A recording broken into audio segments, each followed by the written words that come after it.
ఊపిరేటం మొత్తం అడిగేస్తారు.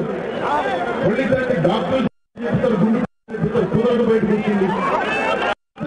ఏంటంటే ఆయన సంబంధం ఉన్నది దాంట్లో.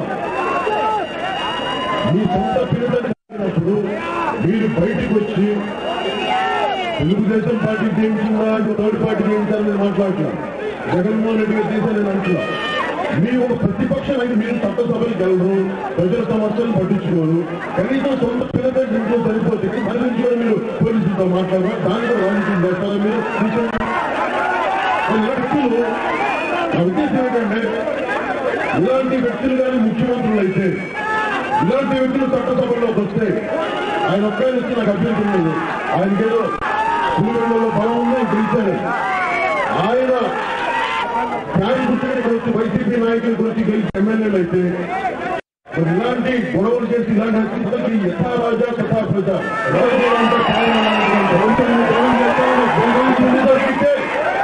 వేరుకుంటలు చెడిపేసి రక్త మార్గం చెడిపేసి అలాంటి పరిస్థితుల్లో మీరు నాయకులను చూస్తున్నారంటే ఎప్పుడు అదే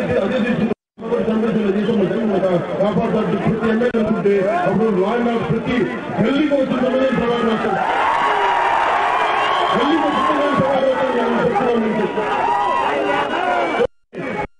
తెలుగుదేశం పార్టీ నాయకులు చాలా లా అండ్ ఆర్డర్ నిజంగా చంద్రబాబు గారు అంటే 2014లో గుంటూరు చెప్పారు. వీళ్ళు తెలుగుదేశం పార్టీ నాయకులు లా అండ్ ఆర్డర్ ని బాగా చేస్తారు. రాష్ట్రం విభజన జరిగాక తెలుగుదేశం పార్టీ ముఖ్యమంత్రి గారికి పాలనా యంత్రాంగం మీద పట్టుకోవచ్చు, ముఖ్యంగా ఆయన ఎమ్మెల్యేలు పట్టుకోవచ్చు.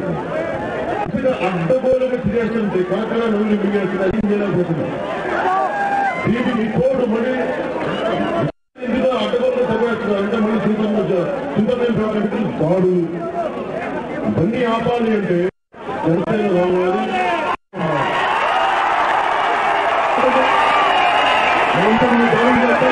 ఇలాంటి క్రిమినల్ పాలిటీషియన్స్ కి ఆ రెపరెపలాడే జాతీయ పార్టీ జెండాలు పట్టుకొస్తున్నారు.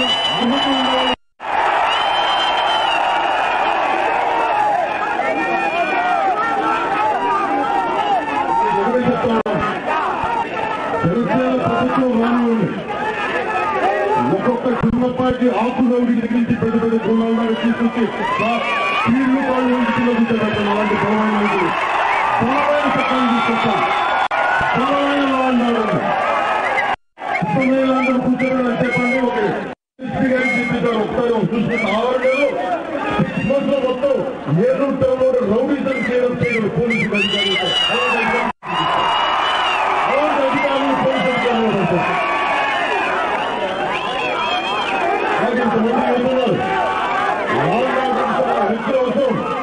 సరికొత్త పోలీసు ఉద్యోగాలను తీసుకొస్తాం.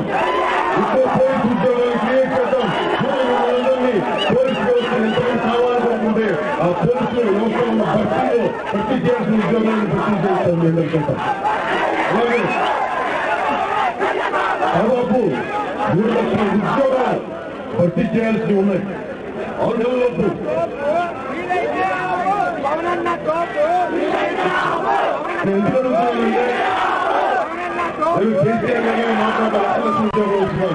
నా పక్కన ఉంది తమిళనాడు ప్రభుత్వానికి చీఫ్ సెక్రటరీగా ఉన్న శ్రీ రామ్మోహన్ రావు గారు ఉన్నారు.